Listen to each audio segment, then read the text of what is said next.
Hi, this is another video of our useful tips section. The next functionality that we will be discussing is data validation.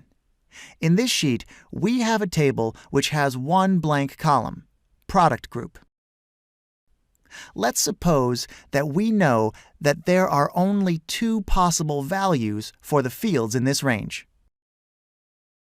We might want to create a drop-down menu, which would allow us to select the product group category for each row. The way to do that is data validation. First of all, we have to select the range of cells for which we would like to create a drop-down menu. Once we have done that, we can go to Data and click on the Data Validation box.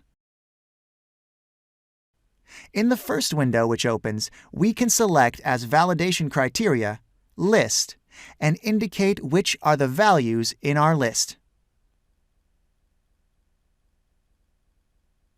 Once we have done that, our drop-down menu is ready, and we can select the correct entries for each of the rows. Please note that if we try to type within these cells, we will receive an error message. Error messages can be switched off by going to the Data Validation menu, selecting the third window, Error Alert, and unclicking the first box.